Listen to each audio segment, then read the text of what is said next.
Do you know the #1 killer of men and women? It's heart disease. The good news is it is largely preventable by living a healthy lifestyle. And today, our registered dietitian, Lisa Gretzelanik, is here with 5 healthy habits that will cut your risk. That's right. So these are simple things we can add into our food plan to cut our risk for heart disease, up to 30% in some cases. Wow. So all of the things we're going to share today, they've had research studies supporting what we're going to talk about. So they're looking at this. They're looking at what can we put into our daily life and living to help us. And the first thing is there's been some studies showing that if you eat 1 ounce of nuts a day, that you can cut your heart disease risk by 30%. And what I have here is what I want to show you what an ounce is. Because if you're like me, like what the heck is an ounce? I don't know how much that is. Well, an ounce, and the 3 nuts they've studied are hazelnuts, which is this nut here, almonds, and walnuts. And an ounce of them is in these little dishes. Each of this is an ounce? So an ounce. And an ounce is usually equivalent to about 1/4 of a cup in most instances, okay? So this is 24 almonds, which is an ounce, and then about 14 walnuts, which is an ounce. So just that little bit of nuts a day, Just a little bit. cut your risk heart disease 30%. Wow.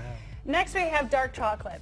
I'm so happy to say this. Our love affair with dark chocolate, at least mine, I'm self-indulgent, and it can continue because research has shown as long as we stick to 70 to 85% cocoa or cacao, those 2 words, that it really helps with the dilation of our blood pressure and makes the blood vessels stronger. So how much should... So 70, when you're looking at the store, it's going to say 70. Now there's a word cocoa, right? We're familiar with that word, and then there's a word cacao. And what cocoa is roasted cacao. So this is raw and has a slightly more antioxidant profile than cocoa, but cocoa is also very healthy too. Just 70 to 85%. A small serving is an ounce or 2 in the evening. And is that what this is? And this is just some example. There's actually some dark chocolate chips that you can get too for baking that now are 70 to 85%. I should probably taste this just to make sure you know Yeah, you should probably make sure that these are just legit, for the right? viewers' Are they benefit. sweet though, the darker?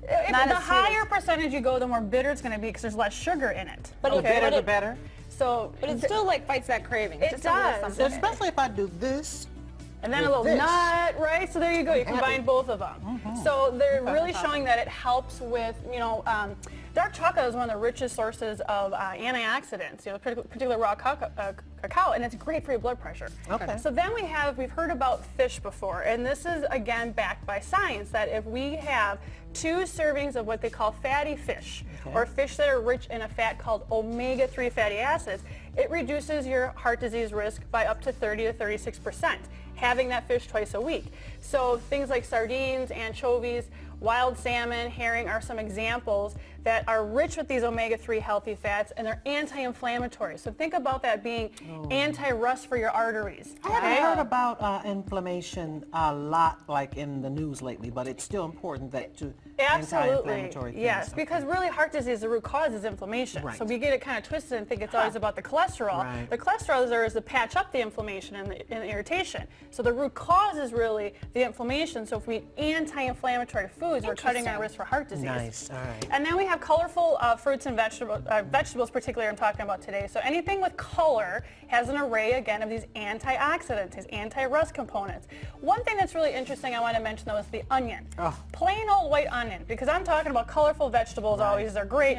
White onion, obviously, it's not colorful, right? But do you know half of a raw white onion daily can increase your healthy cholesterol by 30%? Really? Okay, must it be eaten raw? Can you cook with it? You can cook it, but the studies that were showing it help raise the healthy levels of cholesterol was raw. That's where all those antioxidants are there before we cook them down. So onions are good. I want to mention onions since they're not a colorful vegetable. Right. And then lastly, olive oil. In particular here, I want to be very specific.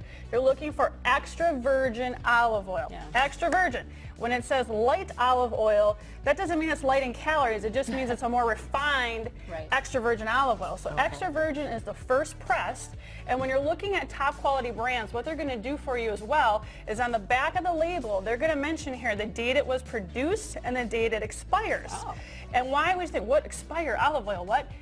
Olive oil is a fat, and if it can go rancid. It can not be as healthy for you. And when the fat goes quote unquote bad or rancid, then it's inflammatory to us. So we want to make sure we get you know, a good quality oil that's not been sitting on the shelf for quite a long time. Right. Good advice.